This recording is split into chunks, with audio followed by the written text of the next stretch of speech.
Right, ದಯವಿಟ್ಟಾಗೆ ಸಂಪರ್ಕದಲ್ಲಿರಿ Madesh. 3 second ವಿಡಿಯೋದಲ್ಲಿ ದರ್ಶನ್ ಇಲ್ಲ ಅನ್ನೋದನ್ನ ಹೇಳ್ತಾ ಇದ್ದಾರೆ. ದರ್ಶನ್ ಮೊಬೈಲ್ ನಲ್ಲೂ ಕೂಡ ಆ ವಿಡಿಯೋ ಆಗಿಲ್ಲ ಅನ್ನೋಂಥದ್ದನ್ನ ದರ್ಶನ್ ಪರ ವಕೀಲರು ಹೇಳ್ತಾ ಇದ್ದಾರೆ. ದರ್ಶನ್ಗೂ ಈ ಹತ್ಯೆಗೂ ಸಂಬಂಧ ಇಲ್ಲ ಅನ್ನೋದು ಅಭಿಷೇಕ್ ಮನು ಸಿಂಘ್ವಿ ಎಸ್ಟಾಬ್ಲಿಷ್ ಮಾಡ್ತಾ ಇರ್ತಕ್ಕಂಥ ವಾದ. 3 ಸೆಕೆಂಡ್ ವಿಡಿಯೋ ಏನು ಸಾಕ್ಷ್ಯ ಅಂತ ಹೇಳ್ತಾ ಇದ್ದಾರೆ, ಅದರಲ್ಲಿ ದರ್ಶನ್ ಇಲ್ಲ ಒಂದು, ಅಥವಾ ದರ್ಶನ್ ಮೊಬೈಲ್ ನಲ್ಲೂ ತೆಗೆದಿರ್ತಕ್ಕಂಥ ವಿಡಿಯೋ ಅಲ್ಲ ಅದು. ಇನ್ನು ಪಾರ್ಕಿಂಗ್ ಜಾಗದ ಮಾಲೀಕರು ಯಾರು ಅಂತ ಜಡ್ಜ್ ಪ್ರಶ್ನೆ ಮಾಡ್ತಾ ಇದ್ದಾರೆ ಅಭಿಷೇಕ್ ಮನು ಸಿಂಘ್ವಿಗೆ. 8ನೇ ಆರೋಪಿ ಅಭಿಷೇಕ್ ಸಂಬಂಧಿ ಅಂತ ಹೇಳ್ತಾ ಇದ್ದಾರೆ. ಪವಿತ್ರ ಗೌಡ ಶೆಡ್ನಲ್ಲಿ ಇದ್ರಾ ಅಂತ ಜಡ್ಜ್ ಮರು ಪ್ರಶ್ನೆ ಮಾಡ್ತಾ ಇದ್ದಾರೆ. ಹೌದು ಅಂತ ಹೇಳ್ತಾ ಇದ್ದಾರೆ ಲೂತ್ರ.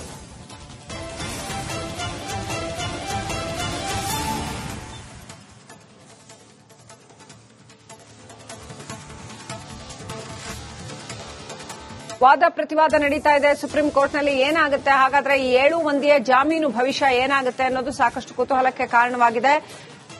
ಆರೋಗ್ಯದ ಆಧಾರದಲ್ಲಿ ಹೆಲ್ತ್ ಗ್ರೌಂಡ್ಸ್ ಮೇಲೆ ದರ್ಶನ್ಗೆ ಜಾಮೀನು ಸಿಕ್ಕಿರ್ತಕ್ಕಂಥದ್ದು. ಈಗ ಒಟ್ಟು ಇಡೀ ಪ್ರಕರಣದ ಗಂಭೀರತೆಯನ್ನ ಸುಪ್ರೀಂ ಕೋರ್ಟ್ ನೋಡುತ್ತಾ, ಯಾಕಂತಂದ್ರೆ ಜಡ್ಜ್ ಇಡೀ ಪ್ರಕರಣದಲ್ಲಿ ಏನೇನ್ ನಡೆದಿದೆ ಅನ್ನೋ ಎಲ್ಲ ವಿಚಾರಗಳ ವಿವರವನ್ನ ಪಡ್ಕೊಳ್ತಾ ಇದ್ದಾರೆ.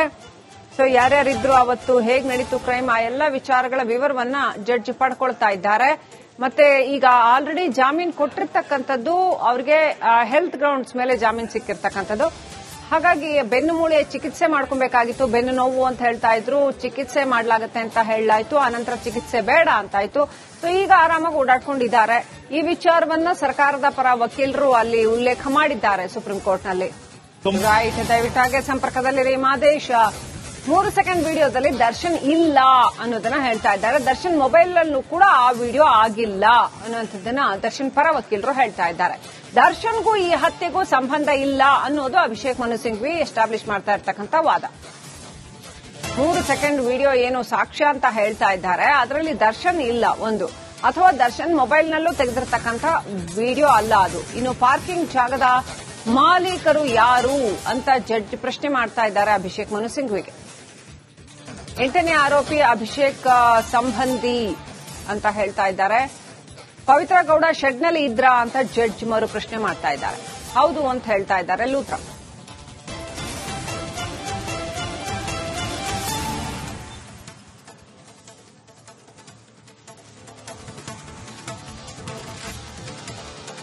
ವಾದ ಪ್ರತಿವಾದ ನಡೀತಾ ಇದೆ ಸುಪ್ರೀಂ ಕೋರ್ಟ್ನಲ್ಲಿ. ಏನಾಗುತ್ತೆ ಹಾಗಾದ್ರೆ ಈ 7 ಮಂದಿಯ ಜಾಮೀನು ಭವಿಷ್ಯ ಏನಾಗುತ್ತೆ ಅನ್ನೋದು ಸಾಕಷ್ಟು ಕುತೂಹಲಕ್ಕೆ ಕಾರಣವಾಗಿದೆ.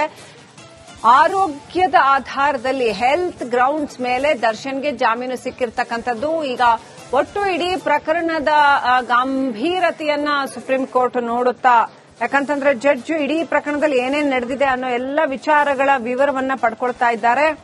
ಸೊ ಯಾರ್ಯಾರಿದ್ರು ಅವತ್ತು ಹೇಗ್ ನಡೀತು ಕ್ರೈಮ್, ಆ ಎಲ್ಲ ವಿಚಾರಗಳ ವಿವರವನ್ನ ಜಡ್ಜ್ ಪಡ್ಕೊಳ್ತಾ ಇದ್ದಾರೆ. ಮತ್ತೆ ಈಗ ಆಲ್ರೆಡಿ ಜಾಮೀನು ಕೊಟ್ಟಿರ್ತಕ್ಕಂಥದ್ದು ಅವ್ರಿಗೆ ಹೆಲ್ತ್ ಗ್ರೌಂಡ್ಸ್ ಮೇಲೆ ಜಾಮೀನು ಸಿಕ್ಕಿರ್ತಕ್ಕಂಥದ್ದು.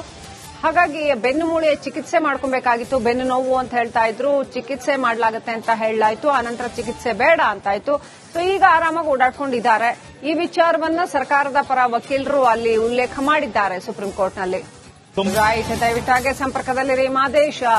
3 ಸೆಕೆಂಡ್ ವಿಡಿಯೋದಲ್ಲಿ ದರ್ಶನ್ ಇಲ್ಲ ಅನ್ನೋದನ್ನ ಹೇಳ್ತಾ ಇದ್ದಾರೆ. ದರ್ಶನ್ ಮೊಬೈಲ್ ನಲ್ಲೂ ಕೂಡ ಆ ವಿಡಿಯೋ ಆಗಿಲ್ಲ ಅನ್ನೋಂಥದ್ದನ್ನ ದರ್ಶನ್ ಪರ ವಕೀಲರು ಹೇಳ್ತಾ ಇದ್ದಾರೆ.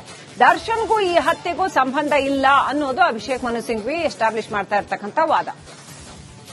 3 ಸೆಕೆಂಡ್ ವಿಡಿಯೋ ಏನು ಸಾಕ್ಷ್ಯ ಅಂತ ಹೇಳ್ತಾ ಇದ್ದಾರೆ, ಅದರಲ್ಲಿ ದರ್ಶನ್ ಇಲ್ಲ ಒಂದು, ಅಥವಾ ದರ್ಶನ್ ಮೊಬೈಲ್ ನಲ್ಲೂ ತೆಗೆದಿರ್ತಕ್ಕಂಥ ವಿಡಿಯೋ ಅಲ್ಲ ಅದು. ಇನ್ನು ಪಾರ್ಕಿಂಗ್ ಜಾಗದ ಮಾಲೀಕರು ಯಾರು ಅಂತ ಜಡ್ಜ್ ಪ್ರಶ್ನೆ ಮಾಡ್ತಾ ಇದ್ದಾರೆ ಅಭಿಷೇಕ್ ಮನು ಸಿಂಘ್ವಿಗೆ. 8ನೇ ಆರೋಪಿ ಅಭಿಷೇಕ್ ಸಂಬಂಧಿ ಅಂತ ಹೇಳ್ತಾ ಇದ್ದಾರೆ. ಪವಿತ್ರ ಗೌಡ ಶೆಡ್ನಲ್ಲಿ ಇದ್ರಾ ಅಂತ ಜಡ್ಜ್ ಮರು ಪ್ರಶ್ನೆ ಮಾಡ್ತಾ ಇದ್ದಾರೆ.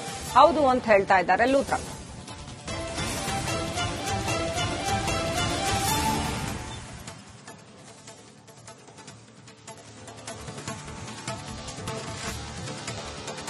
ವಾದ ಪ್ರತಿವಾದ ನಡೀತಾ ಇದೆ ಸುಪ್ರೀಂ ಕೋರ್ಟ್ನಲ್ಲಿ. ಏನಾಗುತ್ತೆ ಹಾಗಾದ್ರೆ ಈ 7 ಮಂದಿಯ ಜಾಮೀನು ಭವಿಷ್ಯ ಏನಾಗುತ್ತೆ ಅನ್ನೋದು ಸಾಕಷ್ಟು ಕುತೂಹಲಕ್ಕೆ ಕಾರಣವಾಗಿದೆ.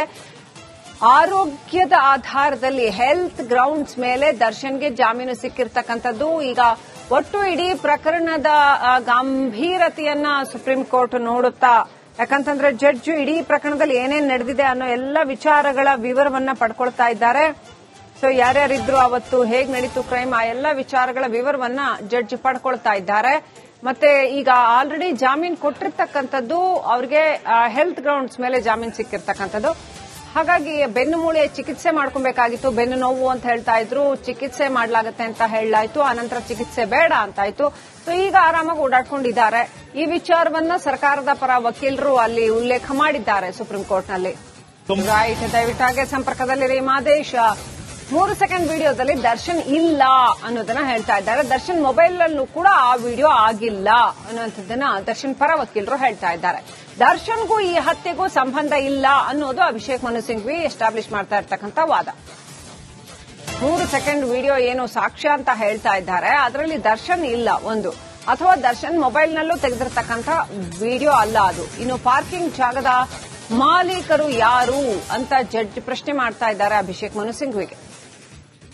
8ನೇ ಆರೋಪಿ ಅಭಿಷೇಕ್ ಸಂಬಂಧಿ ಅಂತ ಹೇಳ್ತಾ ಇದ್ದಾರೆ. ಪವಿತ್ರ ಗೌಡ ಶೆಡ್ನಲ್ಲಿ ಇದ್ರಾ ಅಂತ ಜಡ್ಜ್ ಮರು ಪ್ರಶ್ನೆ ಮಾಡ್ತಾ ಇದ್ದಾರೆ. ಹೌದು ಅಂತ ಹೇಳ್ತಾ ಇದ್ದಾರೆ ಲೂಥ್ರಾ.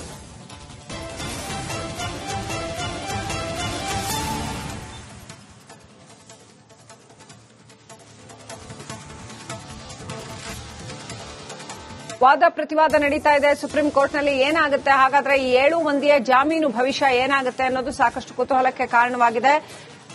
ಆರೋಗ್ಯದ ಆಧಾರದಲ್ಲಿ ಹೆಲ್ತ್ ಗ್ರೌಂಡ್ಸ್ ಮೇಲೆ ದರ್ಶನ್ಗೆ ಜಾಮೀನು ಸಿಕ್ಕಿರ್ತಕ್ಕಂಥದ್ದು. ಈಗ ಒಟ್ಟು ಇಡೀ ಪ್ರಕರಣದ ಗಂಭೀರತೆಯನ್ನ ಸುಪ್ರೀಂ ಕೋರ್ಟ್ ನೋಡುತ್ತಾ, ಯಾಕಂತಂದ್ರೆ ಜಡ್ಜ್ ಇಡೀ ಪ್ರಕರಣದಲ್ಲಿ ಏನೇನು ನಡೆದಿದೆ ಅನ್ನೋ ಎಲ್ಲ ವಿಚಾರಗಳ ವಿವರವನ್ನ ಪಡ್ಕೊಳ್ತಾ ಇದ್ದಾರೆ. ಸೊ ಯಾರ್ಯಾರಿದ್ರು ಅವತ್ತು ಹೇಗ್ ನಡೀತು ಕ್ರೈಮ್ ಆ ಎಲ್ಲ ವಿಚಾರಗಳ ವಿವರವನ್ನ ಜಡ್ಜ್ ಪಡ್ಕೊಳ್ತಾ ಇದ್ದಾರೆ. ಮತ್ತೆ ಈಗ ಆಲ್ರೆಡಿ ಜಾಮೀನು ಕೊಟ್ಟಿರ್ತಕ್ಕಂಥದ್ದು ಅವ್ರಿಗೆ ಹೆಲ್ತ್ ಗ್ರೌಂಡ್ಸ್ ಮೇಲೆ ಜಾಮೀನು ಸಿಕ್ಕಿರ್ತಕ್ಕಂಥದ್ದು. ಹಾಗಾಗಿ ಬೆನ್ನು ಮೂಳೆ ಚಿಕಿತ್ಸೆ ಮಾಡ್ಕೊಬೇಕಾಗಿತ್ತು. ಬೆನ್ನು ನೋವು ಅಂತ ಹೇಳ್ತಾ ಇದ್ರು, ಚಿಕಿತ್ಸೆ ಮಾಡಲಾಗುತ್ತೆ ಅಂತ ಹೇಳಲಾಯ್ತು. ಆನಂತರ ಚಿಕಿತ್ಸೆ ಬೇಡ ಅಂತಾಯ್ತು. ಸೊ ಈಗ ಆರಾಮಾಗಿ ಓಡಾಡ್ಕೊಂಡಿದ್ದಾರೆ. ಈ ವಿಚಾರವನ್ನ ಸರ್ಕಾರದ ಪರ ವಕೀಲರು ಅಲ್ಲಿ ಉಲ್ಲೇಖ ಮಾಡಿದ್ದಾರೆ ಸುಪ್ರೀಂ ಕೋರ್ಟ್ನಲ್ಲಿ. ರೈಟ್, ದಯವಿಟ್ಟಾಗೆ ಸಂಪರ್ಕದಲ್ಲಿರಿ ಮಾದೇಶ್. 3 ಸೆಕೆಂಡ್ ವಿಡಿಯೋದಲ್ಲಿ ದರ್ಶನ್ ಇಲ್ಲ ಅನ್ನೋದನ್ನ ಹೇಳ್ತಾ ಇದ್ದಾರೆ. ದರ್ಶನ್ ಮೊಬೈಲ್ ಅಲ್ಲೂ ಕೂಡ ಆ ವಿಡಿಯೋ ಆಗಿಲ್ಲ ಅನ್ನುವಂಥದ್ದನ್ನ ದರ್ಶನ್ ಪರ ವಕೀಲರು ಹೇಳ್ತಾ ಇದ್ದಾರೆ. ದರ್ಶನ್ಗೂ ಈ ಹತ್ಯೆಗೂ ಸಂಬಂಧ ಇಲ್ಲ ಅನ್ನೋದು ಅಭಿಷೇಕ್ ಮನು ಸಿಂಘ್ವಿ ಎಸ್ಟಾಬ್ಲಿಷ್ ಮಾಡ್ತಾ ಇರ್ತಕ್ಕಂಥ ವಾದ. 3 ಸೆಕೆಂಡ್ ವಿಡಿಯೋ ಏನು ಸಾಕ್ಷ್ಯ ಅಂತ ಹೇಳ್ತಾ ಇದ್ದಾರೆ, ಅದರಲ್ಲಿ ದರ್ಶನ್ ಇಲ್ಲ ಒಂದು, ಅಥವಾ ದರ್ಶನ್ ಮೊಬೈಲ್ನಲ್ಲೂ ತೆಗೆದಿರ್ತಕ್ಕಂಥ ವಿಡಿಯೋ ಅಲ್ಲ ಅದು. ಇನ್ನು ಪಾರ್ಕಿಂಗ್ ಜಾಗದ ಮಾಲೀಕರು ಯಾರು ಅಂತ ಜಡ್ಜ್ ಪ್ರಶ್ನೆ ಮಾಡ್ತಾ ಇದ್ದಾರೆ ಅಭಿಷೇಕ್ ಮನು ಸಿಂಘ್ವಿಗೆ. 8ನೇ ಆರೋಪಿ ಅಭಿಷೇಕ್ ಸಂಬಂಧಿ ಅಂತ ಹೇಳ್ತಾ ಇದ್ದಾರೆ. ಪವಿತ್ರ ಗೌಡ ಶೆಡ್ನಲ್ಲಿ ಇದ್ರಾ ಅಂತ ಜಡ್ಜ್ ಮರು ಪ್ರಶ್ನೆ ಮಾಡ್ತಾ ಇದ್ದಾರೆ. ಹೌದು ಅಂತ ಹೇಳ್ತಾ ಇದ್ದಾರೆ ಲೂಥ್ರಾ.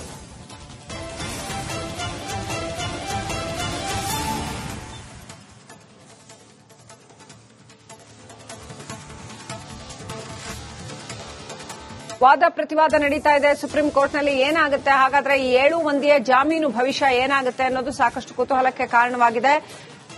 ಆರೋಗ್ಯದ ಆಧಾರದಲ್ಲಿ ಹೆಲ್ತ್ ಗ್ರೌಂಡ್ಸ್ ಮೇಲೆ ದರ್ಶನ್ಗೆ ಜಾಮೀನು ಸಿಕ್ಕಿರ್ತಕ್ಕಂಥದ್ದು. ಈಗ ಒಟ್ಟು ಇಡೀ ಪ್ರಕರಣದ ಗಂಭೀರತೆಯನ್ನ ಸುಪ್ರೀಂ ಕೋರ್ಟ್ ನೋಡುತ್ತಾ, ಯಾಕಂತಂದ್ರೆ ಜಡ್ಜ್ ಇಡೀ ಪ್ರಕರಣದಲ್ಲಿ ಏನೇನು ನಡೆದಿದೆ ಅನ್ನೋ ಎಲ್ಲ ವಿಚಾರಗಳ ವಿವರವನ್ನ ಪಡ್ಕೊಳ್ತಾ ಇದ್ದಾರೆ.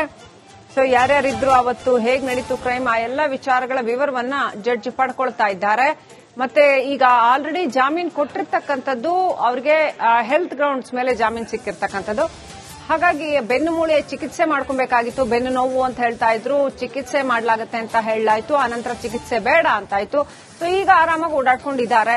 ಈ ವಿಚಾರವನ್ನ ಸರ್ಕಾರದ ಪರ ವಕೀಲರು ಅಲ್ಲಿ ಉಲ್ಲೇಖ ಮಾಡಿದ್ದಾರೆ ಸುಪ್ರೀಂ ಕೋರ್ಟ್ನಲ್ಲಿ.